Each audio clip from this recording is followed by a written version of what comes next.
All right, is this actually alive or is this a fake start? We're going to find out in a minute. YouTube loves to give me fake starts. This will know momentarily.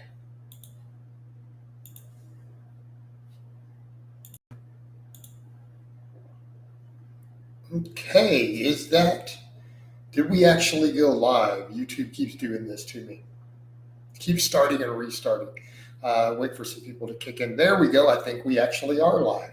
All right. Hey, everybody. It's Jason Blaha here. Thought I would sit down, do a video for you guys and gals. Give you guys a forearm shot before we get started. Veins are on point. I'm going to briefly cover a topic. Then we are going to take your questions. And also, if you guys will follow me on the Facebook page there. All right. So, intermittent fasting. And yes, this one's a little early. I don't like to start these late on Fridays because it gives me freedom to do other stuff that I need to do. Intermittent fasting is something that we adapt to over time. Okay, something that we adapt to. I've had people who ask me that. They're like, "Hey, you said you train fasted. Now you do your cardio fasted. How are your workouts good? Like, how are you able to get up and walk with a 50-pound weight vest fasted after you've lifted and done squats?" Because I've adapted to it over time. And that's one of the things that I have noted with doing that, right? That the longer you get used to doing that, the easier it gets. And I've gotten to a point now to where I'm so used to training fasted in the morning. I'm so used to not eating breakfast that it's normal. I tend to have a really clear head. I tend to be extremely productive during that time. So even on the weekends, a lot of times if I'm going to get up and work early in the morning, start working on client work, videos, whatever I need to do, we get it done because a lot of times I don't need till noon on those days. I have a really, really productive time. And it's the same with the training. Once you get used to doing it, then it gets really easy, right? It gets really, really easy. So in that case, yes, I'm able to come in and do work sets with 315 on the bench. I'm able to come in and do work sets with 515 on the deadlift. I'm able to do work sets, sets of 10 with 45 pounds on a weighted chin up. Okay. And it's normal that you come in and do the full workouts. And when you're used to that, your energy doesn't drop because your body's adapted. It's used to having those glycogen stores. It's used to being able to tap further into body fat and stuff. And then you eat later. Okay. And it works just fine, right? It works just fine once you adapt to it. Hey, Francis, make sure you give a like before you ask questions because we're not getting any likes in here so far. There's only one. I'm already getting questions. All right. But yeah, we adapt. We get used to it. And once you do, you're able to be strong and your workouts become pretty normal. This has been my experience, been the experience of a lot of people I know who choose to go that route. And so, yeah, that's where I'm at now. And that's one reason it's helping me get leaner, better nutrient partitioning. I go do my cardio fasted after I lift fasted, and then we have breakfast. And it works great. But again, it takes some getting used to. It's taken me quite a while to get it to that point, and now I'm back to where I feel like I'm recompositioning, I'm making gains, we're getting leaner all the time, we're seeing the strength come back up. All right. Hopefully, though, we get some people in here a little sooner. A lot of these times, feel like when we get a lot of people, it's just a little early compared to when I do these. So it might not have many people in yet. We'll see what happens. They'll trickle in over time. So Francis down here says, what weight is considered strong in the seated barbell shoulder press? I don't know what's considered strong. Here's the thing, Francis. I would say, if you can do 135 plus, you're doing decent. But again, this is not a contested lift. See, people only have what's considered strong on lifts that we have strength standards for. You know what I mean?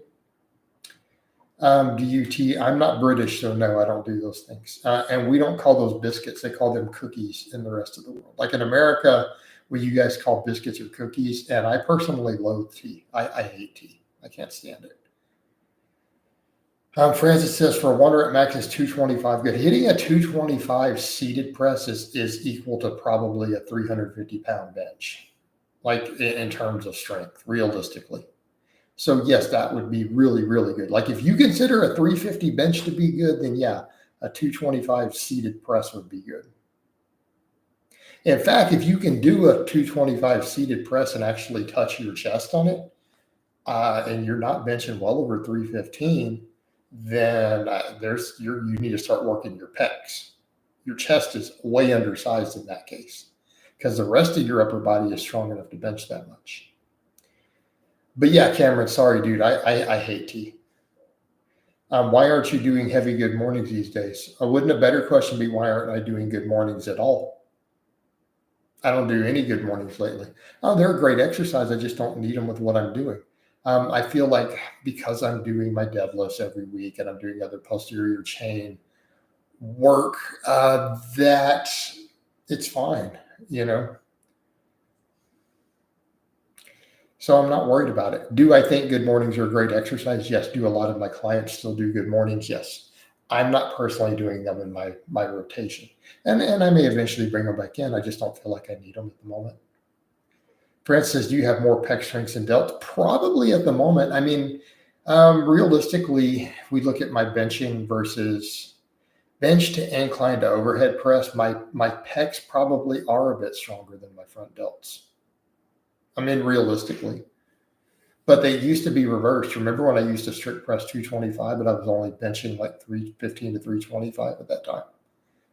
Now I probably couldn't do a strict press at 225, but I do work sets flat back with 315 on the bench. But my chest is also bigger now. So, again, those are years and years apart. But then again, I just did 10 reps with 135 on a standing press this week. So, I mean, my max might be higher than I think it is. I'm not worried about maxing on it right now. I'm using it right now as just a muscle builder. So, is what it is. Cameron over here. Yeah, I don't like tea either. Tastes horrible, mate. Oh, there we go. We have a Brit who actually understands that. Francis, I have no idea what my max is because I'm doing such high reps that it's hard to extrapolate. Literally no idea. I'm just going to keep working with that and then start adding weight and do sets of 8 to 10 and just keep adding weight to it. I'm really not worried about maxing on it to even know because I quite frankly don't care. It's not a contested lift. No one out there in the strength world really judges you or cares. All right, we're going to be judged on the big three generally, or if you do some other strength sports, maybe the classic Olympic lifts, things like that. That's what you're going to be judged on. And I'm not saying there's anything wrong with chasing a big press. It's just that for me right now, it's not something I'm concerned with. It is purely a hypertrophy exercise for me right now. But I'm going to keep trying to push it up because I could stand to get more upper chest, more front delt.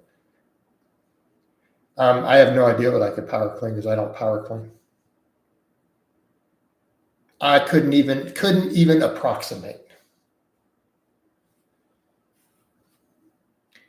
Unless we really want to go plus or minus 100 pounds. So I'm going to say somewhere between 150 and 300 pounds. Meaning pretty much a useless guess. I agree you need more upper chest, delt, tricep, and bicep, which is that's what we're working on, right? And aren't we seeing progress? Are we not seeing progress in those areas? As I've gotten later, definitely.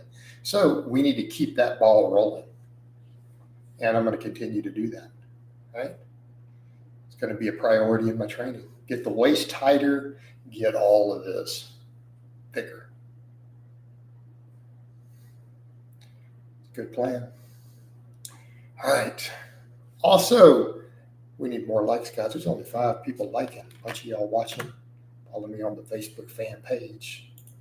Right.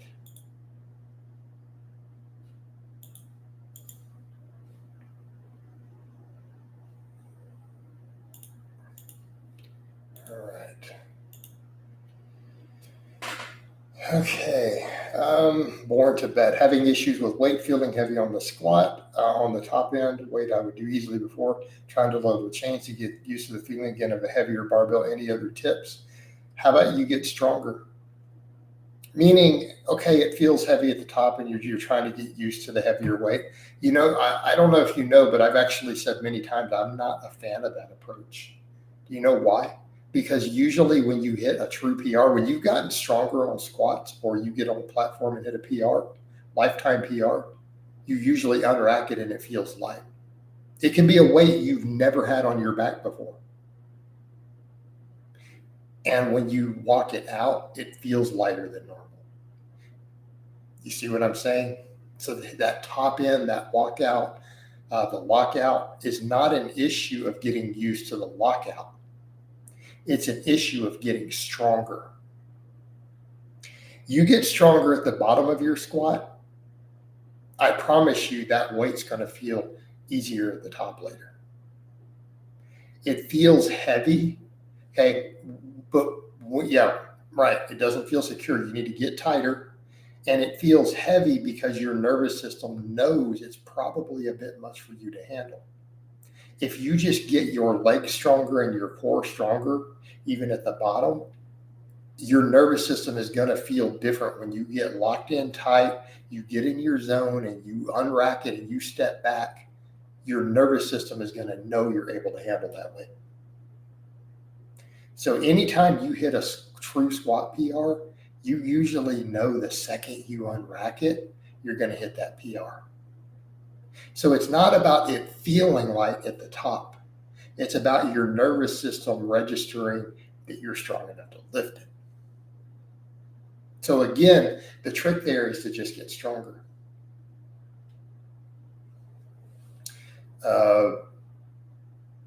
Bubby says, Coach Jason, what would be a better superset for my overhead press 5-3-1 back off work, pull downs, or chin-ups? I think chin-ups and pull-ups are better, but it's a question of can you handle the workload of them? Are they beating you up? What's going on with them? I love chin-ups and pull-ups. I do them every single week. But, how are you responding to them? And if they're too much for you to handle or they're beating you up right now, you might need to do pull-downs. But generally, I'm going to pick those over a pull-down. Okay. I think it's a superior exercise. Will you ever do weighted dips again? I don't want to say never, right? I currently have no plans to. For me, it's an exercise that it doesn't bring anything to the table that I can't get with a barbell or a dumbbell, right? And it just adds potential extra risk of injury, shoulder stuff. Not that I have anything against the lift. I've just seen people get hurt easier. It's easier to get hurt on them with no actual benefit.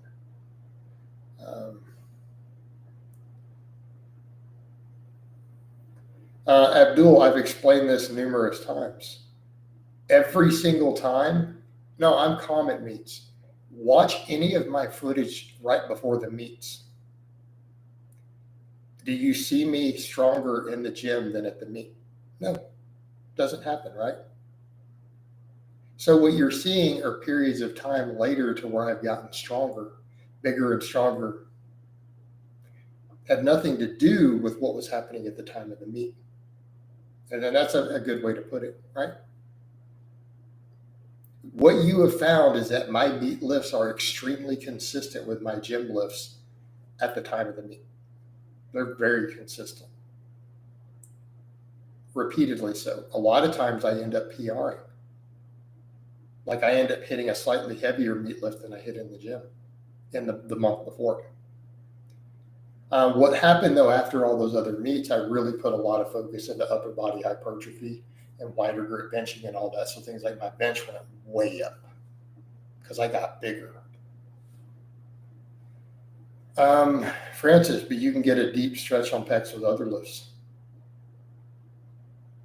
And Bert also says water cuts take a lot. I did water cuts for a lot of those meets. Big water cuts, like 10 plus kilograms. Bubby, what about weighted dips that make accessory work for my overhead press? I mean, if you enjoy dips and you feel they're safe, they're perfectly good exercise. Jason, how big the deficit should be in a deficit deadlift? There's no strict answer to that. 1 inch can make a difference, but I've trained and programmed even 4-inch deficits. I've seen guys hit really big lifts with 4 and 6 inch deficits out there who are just absolute monsters. It depends on what you're trying to do with it. Okay. Now, unless you're a very advanced lifter, I would recommend you keep deficits very small, 1 to 2 inches.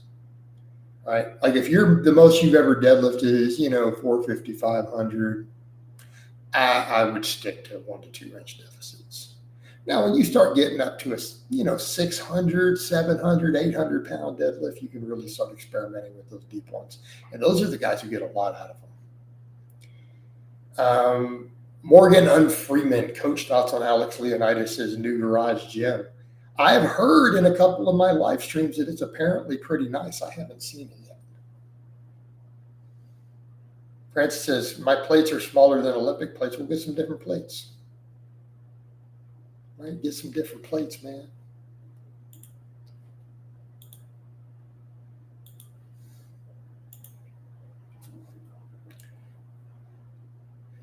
Bill Smith, coach, are you concerned with plastics leaking into food? Sure, lots of researchers are, but what are you going to do about it? Move to Mars?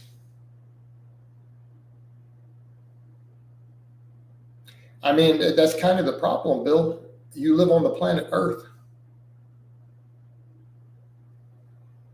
You live on a planet that's been polluted with microplastics. They're in everything you eat and drink. They're in every plant. They're in all the water. They're in all the water of the ocean. They've even found them in everyone's artery plaque when they pulled it out. And autopsies, even your artery plaque is full of it now. There's nothing you can do about it. Should you be concerned? Yes, but how are you going to do anything? You can't fix it. You personally have no ability to remove your exposure to microplastics. Bert, that's not going to fix the problem. That is not going to do anything. Francis, my best is a 500 deadlift. Okay. Yeah, I mean, maybe a 2-inch deficit might be okay. Morgan and Freeman, no, I'm not going to travel all the way to Canada to collab with somebody. No, that's just silly.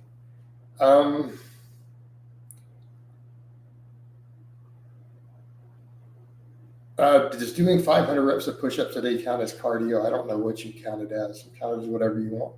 How long have you been a coach? When's the first time I ever trained or coached anybody? Let's see, what year is this? This is 2024. I'm going to say maybe 20, 21 years is the first time I ever trained anybody like in person. It sounds about right. I could be off. That's a ballpark. So don't hold me to that. It's, he said for a fact, and I found some guy who said he coached him in 2002 and trained him or something. He lied. It's been 22 years.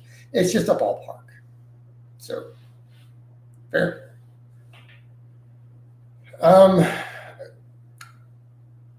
For all purposes, I think a coach just implies a higher level of skill.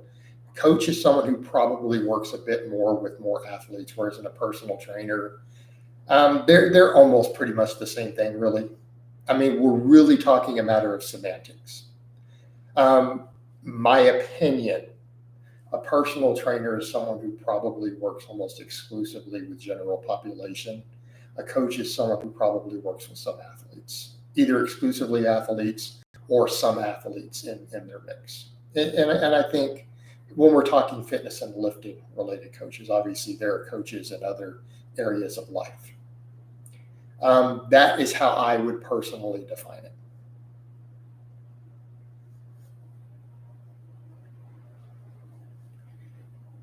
So I guess from that sense, it wouldn't be 20 plus years because they were general population. I guess I would have been a trainer.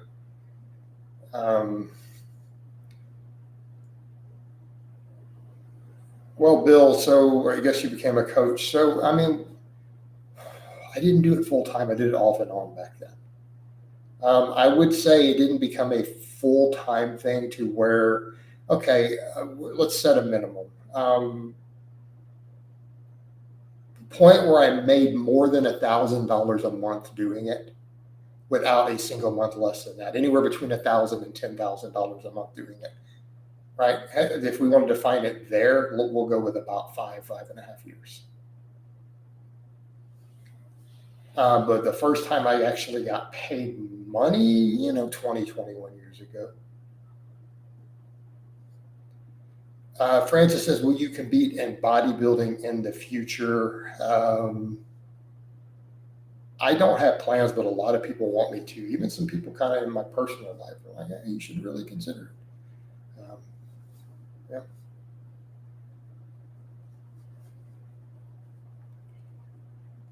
But it's not currently on the agenda. I mean, not really something I plan on doing.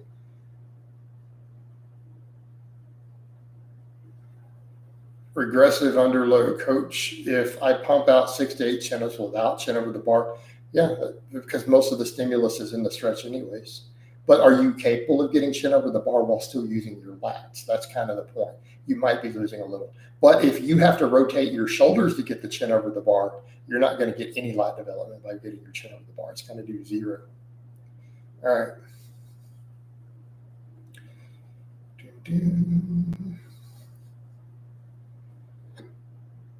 Oh, Bill, I'm not even going to jump into that one. Let's just.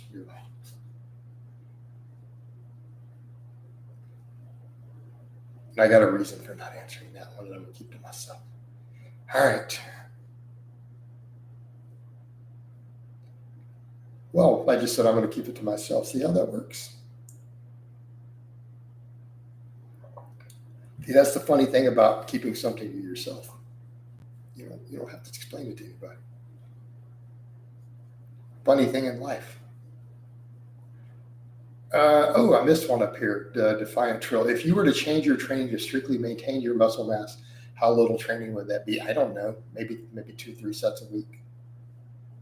But would I lose transient storage factors? So are we talking about? See, Bill, but that's the thing. I don't have to explain it. Whether you think it weird or not, completely irrelevant. I don't care. So back over to the thing. Are we talking maintaining tissue proteins, or are you talking about maintaining glycogen storage? So you're talking about actual muscle, or are you talking about intramuscular water? Because that's going to be a completely different answer. You can maintain the tissue on 2 or 3 really good sets, I think. Can you maintain all the water, intramuscular water and glucose? I don't know. That would probably take more. Jason, if you compete in men's physique or classic, but I don't know.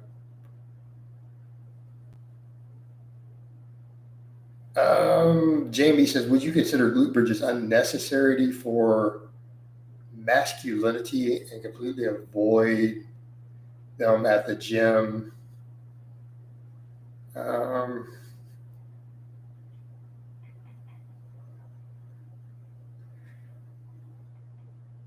No, I think glute bridges are fun. What do you mean it has to do with mass? If you think an exercise makes you unmasculine, you probably already have problems with your identity as masculine. Okay, like I'm gonna be honest with you, Jamie. If you actually worry about that, you're already insecure in your masculinity. There's a problem.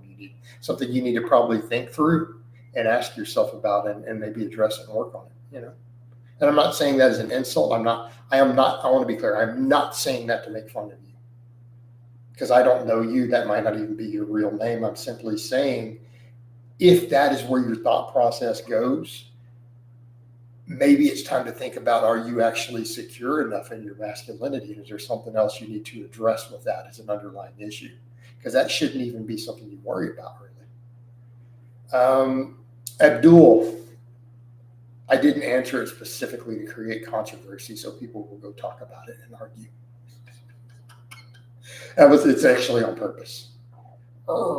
Get people all stirred up. I like to do that sometimes. It's entertaining on my part. Body part splits or upper lower, is one better than the other? I like body part splits these days. Trying to maintain your current look, for example, a situation where you win lottery, ditch YouTube, you want to keep gains. Defiant. If I inherited a couple million right now, or I won the lottery, by the way, the winning the lottery is about 1 million times less likely than me inheriting, a couple $1 million. I'm I'm still probably going to keep coaching and doing this, at least for a while. So that doesn't really work. But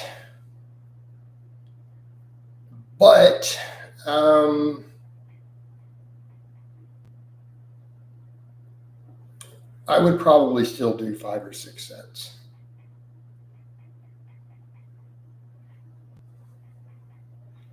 Nick Helm says, I don't have a preacher curl bench. Can I use an incline bench? I have not had good luck doing that personally. That's why I bought the preacher bench, even though I'm not even preacher curling really at the moment. I may add them back in. I just feel I don't need them right now. I don't feel the incline bench work. You end up having range of motion problems. Jamie says, I prefer good mornings and squats, but I see glute bridges as a vanity lift. Why is it a vanity lift? What's wrong with glute bridges? Does skipping the legs allow for more muscle in the upper body? Nope. Bert, what is the ORT mode training system? It is purely a name.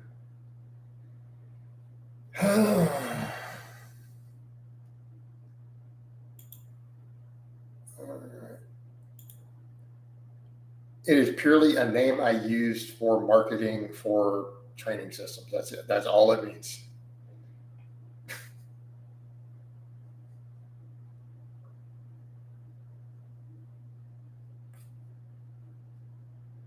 Blah, blah. You know what's hilarious, guys? The guy's calling me Jason Blubber, right? Did you guys know that now that I know who most of my trolls and stalkers are, do you know they're all fat? Funny fact, they're all fat, every last one of them. I have abs. I'm lean. They call me fat. They're all tubbies, all of them. Funny how that works. Projection much? Have you ever seen Kai Green in an expo? Yes, I have stood 1 foot away from Kai Green. Hey, Bert. No, we're not going to talk about it today. So let's move on.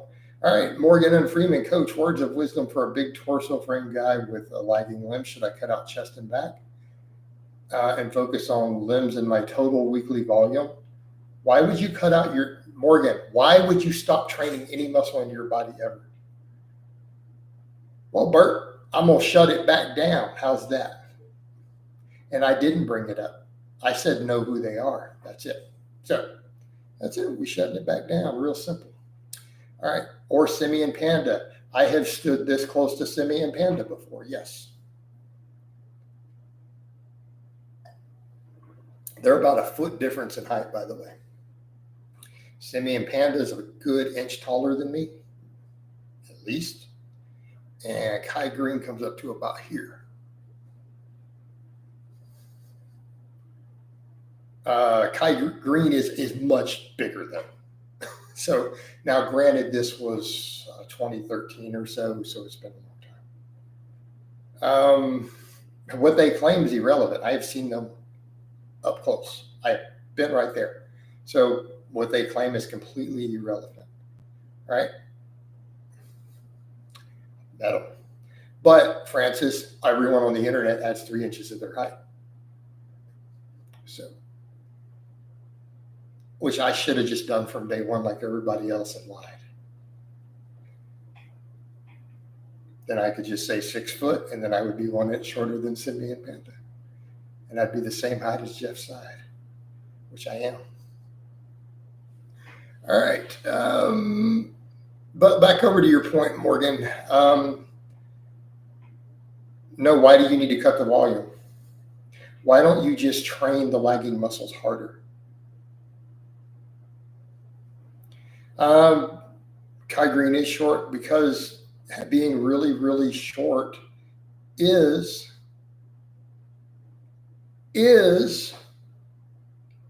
kind of a big deal at this level of bodybuilding. To be as thick as they need to be relative to their height, they tend to be below average height. That's normal, right? That's considered superior genetics for bodybuilding.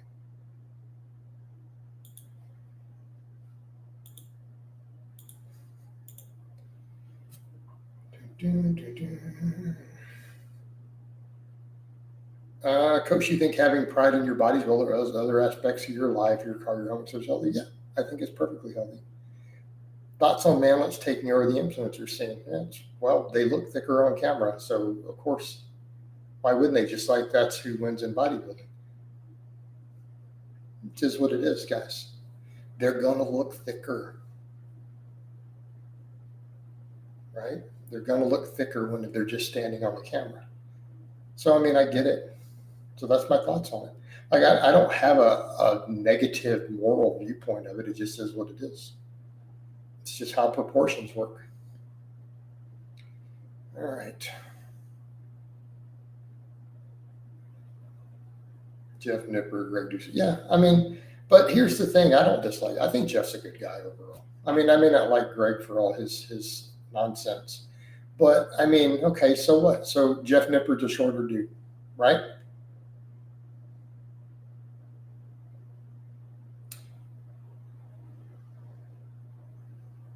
But he's a good guy.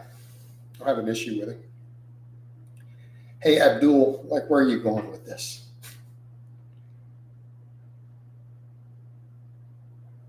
Who was the father of How to Spot a Fake Natty? You or Greg Doucette? It was me. What do you mean? I'm the one who started all that back in the day, to my knowledge. Coach, do you find your clients without children make more gains? Nope. Nope. Mm-mm.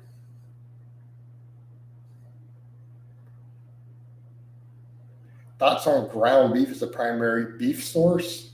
You mean protein source? Ground beef is going to usually be fatter, probably with a little more saturated fat than you want. No, Bill, I have guys who are crazy jacked, crazy strong, who have kids. It matters that much. Now, do they have to be smarter in their recovery and programming? Yes. Why you stop How to Spot a Fake Natty? Because I don't care about that sort of drama anymore, really.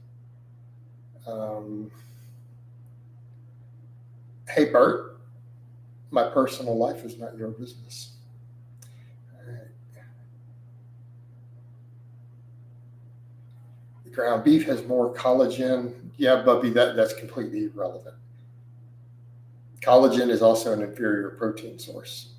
Francis, you have millions of views. Yeah, I did have millions of views. Okay. And if I started doing those, sure, I would probably make more money on it. Maybe I should do it. And my channel would blow back up. Then everyone would get even more upset, wouldn't they? Right? They would get even more upset. But I don't know. I just don't have the heart to do it.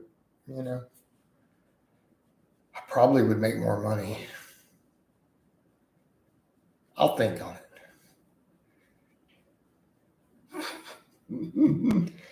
it. Hey, Blubber, I'm going to ban you while keeping your money. Watch how this works. I have a trick for that. It's funny. All right.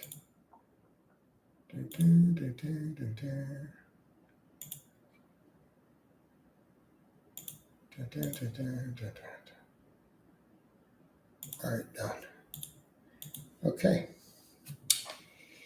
But you can leave your post up, and I'll keep your $2. Coach, where do you stand on that? I'm not going to talk about the Diddy situation. Dean says, imagine paying to get banned, right? Dude, I've learned to just keep their money. I'll take it, dude. It's all green, man. Money's all green, dude. It all spends the same. I know it's $2. Really, who gives a shit?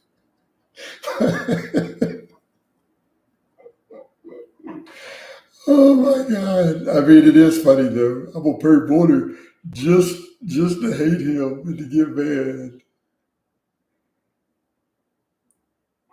Hey, Bill, let me ask you a question. Like, does that really seem mad to you though? If you notice, it's a reflex, dude. It's not even a mad. It's just, I'm not going to answer it. Okay? It's not actually mad.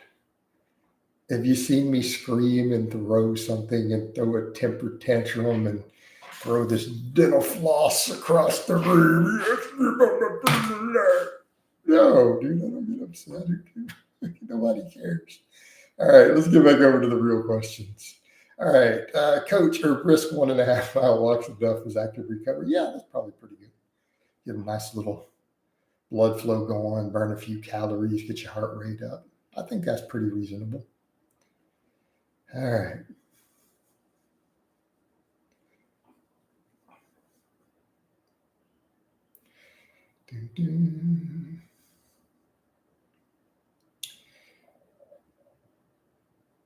So let's get some other real questions. We got plenty of people watching. Let's get some good questions going.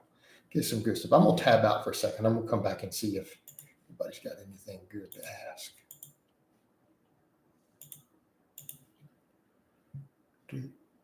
All right. Okay. Some stuff I need to check. I got to update some clients here after this. Is 3x5 good for strength? Yeah, 3x5 is good for base building for novices, good for strength. Once you get more advanced, I don't know that you always need to be doing 3x5s. You can, but you can also do stuff like one really heavy top set, and then you can do hypertrophy work, right? Bert, so let's get them likes up. The dumb hater comment has more likes in the stream. No, it doesn't. Oh, yeah, it does. Oh, man. Oh, well. Coach, how do we go from 10 to 20 sets a week to 6 to 10 sets a muscle group a week? I'm confused. Because it works. There's a point to where I feel like for most people, the 10 to 20 is more than most people can handle. That's for people with optimal lifestyles. But, we could look at people who have made amazing gains on weight loss over the decades just fine. I've seen it in clients. I've seen it in real life, right? I like the 6 to 9, which is what I'm doing. And do I not look the best I've ever looked? Okay.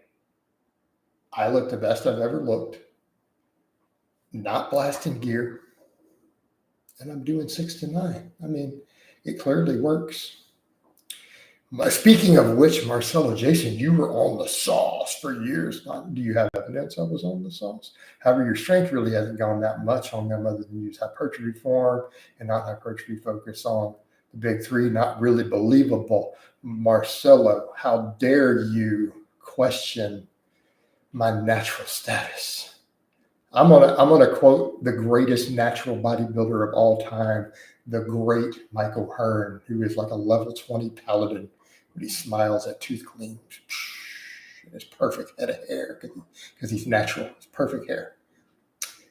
Michael Hearn said, "Steroids is a word the lazy use to describe the dedicated, and that, my friend, is you."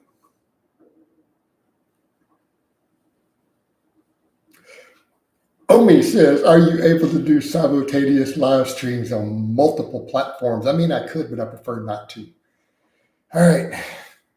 I like having my separate YouTube audience, but I feel like I have a different demographic on my different pages. But he said he used the word simultaneous. That was a chef song from South Park back in the day. Simultaneous loving, baby, 2 or 3. Simultaneous. Ooh, that's right. All right. Jamie says, "Do you think basement bodybuilding's home gym is overkill for a bodybuilding YouTuber?" I don't know. What's his home gym look like? I saw it like a year or two ago. Did he change it or something? Lars says, "Good morning, conch." That's me, man. I'm the conch, I guess. Looking lean today. Tom B says, "Thanks, coach. You are most welcome." Is that Trinity in your avatar? I love the Matrix trilogy back in the day. Huckleberry says, "I have a 175 bench for 5x3. Any advice on consistent strength and growth?" I think doing 3s and 5s for where you are is probably okay. I'm going to assume you're a male. Okay. So assuming a male lifter of average height with that bench, I think you're still okay to work with 3x5s, 5x3s for now. However, you are going to want to eventually start doing a little more volume or supplemental work for your pecs and triceps and things to get that up, because you are going to want to get thicker, and you are going to eventually reach a point where that's not going to be ideal to keep seeing that progress. Do you think Michael Trent also has fake hair? His hair is as natural as everything about him. How dare you?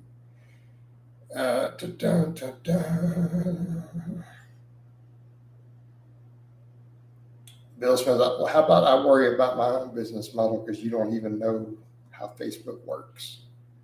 Are you even in all the Facebook groups or not where we discuss business and all that? So if you aren't, I'm assuming you probably don't know a lot about Facebook and their programs. So no, I worry about Facebook. I worry about Facebook a lot. Bert says, you aren't doing TRT, Coach. Remember you saying that over 35s. Hey, man. Is the great Michael Hearn on TRT? No, he's all natural. It's all the evidence you need. Now, that being said, if you have low testosterone, I'd recommend that you go on TRT. Absolutely. If your testosterone is anything below 300 nanograms per deciliter, you need to be in your doctor's office right now. Absolutely. Okay, well, let's be clear on that. That position doesn't change. And I think that's a fair answer. And if my testosterone were below 300 nanograms per deciliter, I would be talking to my doctor right now. Today, yesterday, last week. If my testosterone was less than 2,000 nanograms per deciliter, I'd be talking to my doctor right now.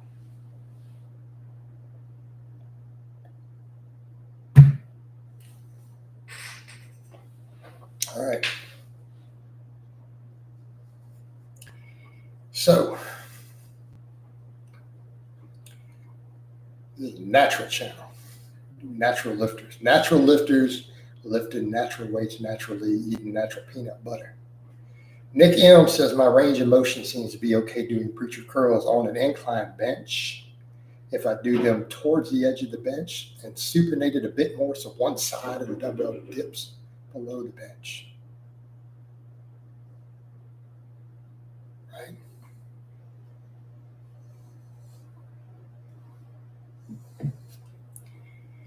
All right.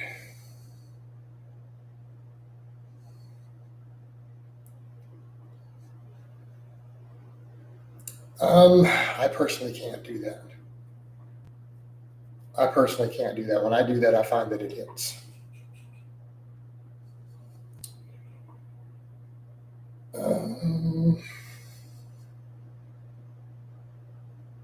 Yeah, I tried it, man. I mean, but if you can you get the full range of motion, Nick? So I'm trying to visualize what you wrote.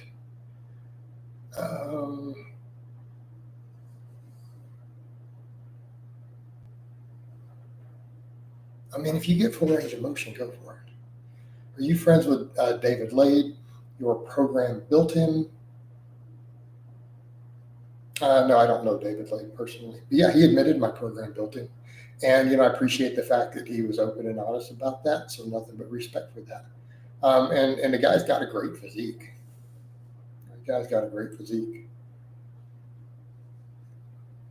Nick Kim said, granted, my plates are smaller than the ones you use. Okay.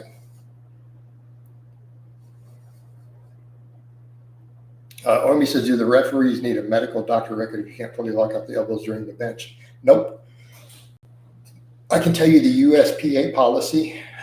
Here's their policy. And they cover this at the rules meeting. If you can't lock out the bench, you come over and let the head judge know ahead of time, right? Or the meet director, you show him, you lay down and show him. And he comes over and checks to see what your lockout looks like, okay? And when he'll have you extend your arms, he'll check it. And then he gives you the clear. And then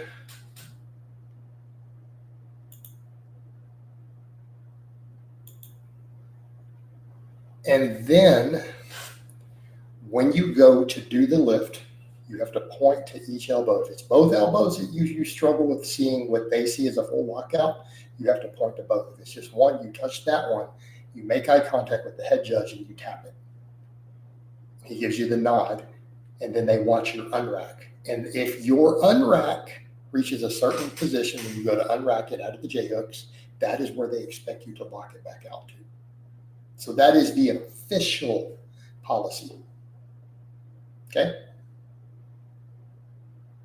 But if you forget to tap the elbow in front of the head judge when you go to sit on there, so if you see any of the footage of me at those meets, you'll notice I do this before I get on the bench while looking at the head judge. Because if you fail to do that, he is allowed to disqualify you. You have to do it every attempt. Dean says, is deadlifting twice a week for one set of 10 overkill for recovery if they can kind of get back? Depends on what's going on. Does the same rule apply to squat? Yes. Yes, Army. They expect you, if you have a knee that doesn't fully lock, you go show them. Make sure the judges are aware. And it's more, my understanding is the same rule. But the head judge has to know about it. Okay? Right? So they tell you, look, if you've got any of these mobility issues, flexibility issues, you have to come show us. Huckleberry says, I have a bit of an uneven bench where my right arm is higher. Pause benching, a good way to control this. Yeah, you also need to work on your lats more. Huckleberry, work on your lats more so that when you come down, you can get it locked in tighter. Right? Coach, is it just leaning out that's holding you back from the answer? Probably just lean. Would bigger triceps really bridge the gap a lot? Yes, but it is a matter of continuing to get leaner. Am I really that far, though, at this point? I mean, look at the progress you're seeing me make week to week. Like, look at the pictures, look at the footage, not the informatives, but the current vlogs.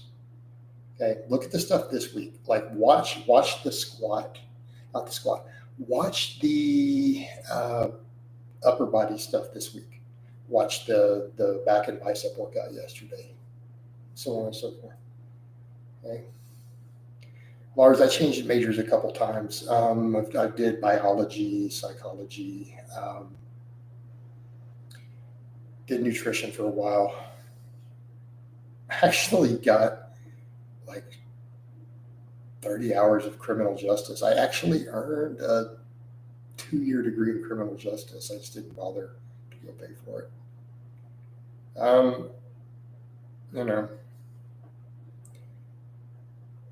Omi, because they check it before, they make you demonstrate.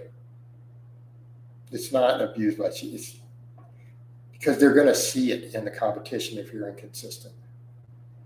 Do you think you will need to get more sun, use tan, or go to a tanning salon? I'd be very careful of that. Right?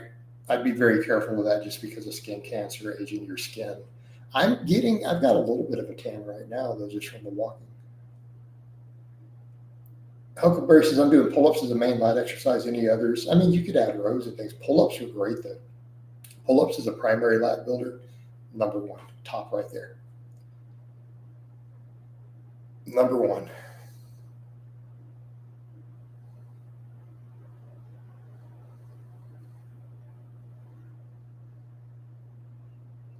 Yeah, but again, Bill, I'm cautious about that. Bert, there you go, asking more and more about. Bert, I think you were trolled. That's what I think. Lars, thoughts on reverse incline benching instead of, man, that just seems, biomechanically, it sounds good. It feels like an accident waiting to happen, and I'm not sure that it brings anything really special to the table.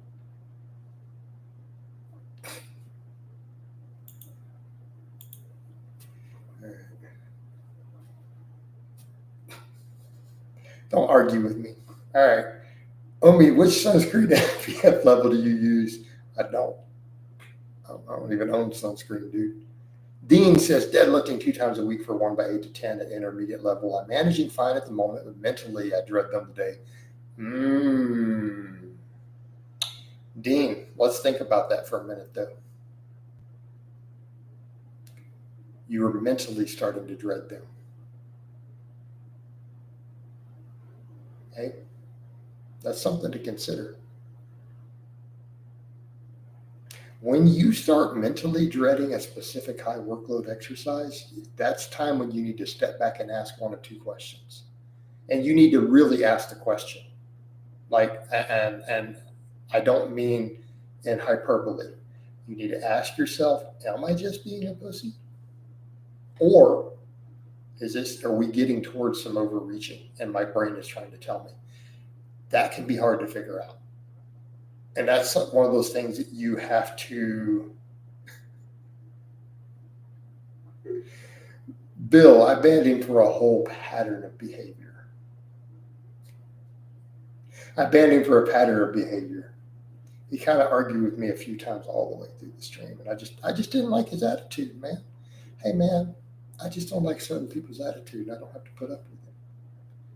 Just like in real life, man. I'll ban you in real life. I don't like your attitude, dude. Come on now. You got to get with the program. Nick Helm says, I feel that getting lean is the only way to get the side delts to pop. You could probably just do chest presses and rows. But as long as you're lean enough, the delts will show just. Nick, there is a degree of truth to that statement. Okay? There is a degree of truth to that. If you get really, really, really lean, you will have delts that pop just from benching and rows and pull-ups, to be fair. There is truth to that statement. However, they will pop more if you do train them. But let me be clear. That answer was nuanced. You aren't wrong. Okay? You aren't wrong. Just be aware that there is nuance to that. Lars says, thoughts on Eric Helms' new I have no idea. I haven't seen anything from Eric Helms in the last 5 years. I didn't know he still did anything. Adoption of LinkedIn partials as a finisher for chest and shoulders. I don't see an issue necessarily with that. As long as there is some full range of motion. Like, look, I don't have a problem with focusing on LinkedIn positions. I think that's great. I think that we should probably have some of the other stuff in there. We shouldn't have exclusively a certain range of motion or a muscle across the board. I don't have an issue with someone doing, say, a stretch position, 2/3 rep or something for one exercise, particularly if they really, really feel that movement. Does that make sense? They should probably have something full range of motion or doing this shortened in there. Have you used your guitar skills to earn revenue? Nope. Bredman says, what's up, Jason? On conjugate is dynamic effort day normally just bench squat and speed pulls. Box squats are usually done. Box squats for your speed squats are generally the norm in conjugate. Right? Like DC said, exercises are tools, use the whole toolbox, don't be a pussy. Yeah, that's a fair point. Fair point. Dean, I appreciate the donation, as you often do. I appreciate that it was more than the Trolls donation, because yours rounds up to like $2.60 or something. Abdul, that was my starter. It was a cheap $700 guitar. I never play it. I haven't played it in over a year. Never did. There are other people who would enjoy it more than me. It was being completely unplayed, completely going to waste because I have better guitars.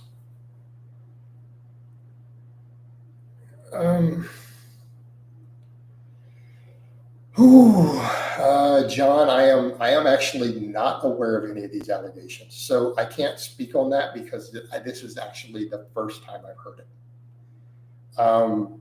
All that I can say is that when I was coaching him for a while, okay, to my knowledge, he was not on anything. In our private conversations, he told me he didn't use anything. He wasn't currently planning on using anything. But that was like 5 years ago. So honestly, that is really all I can say. I don't know what he's doing now, but I do know that back then he told me and voiced to me in video calls that he was completely drug-free and that he did intend to stay drug-free. Now, what he did after that, I have no idea. I literally have no idea. But again, if someone were to put me on a witness stand under oath, what would I say? That was what our conversation was. And I do expect my clients to tell me those things. But after he stopped being a client, I have no idea. Were you near the hurricane? Not this one. I'm 1,000 miles away from it. All right, where are we at? 55. I'm going to go ahead and wind this down, guys. We're about an hour deep. I have some other stuff I'd like to take care of tonight. So I hope it's been informative. I love all of you guys and gals. Let me give you guys a forum shot before we go. And I'll talk to you guys next time.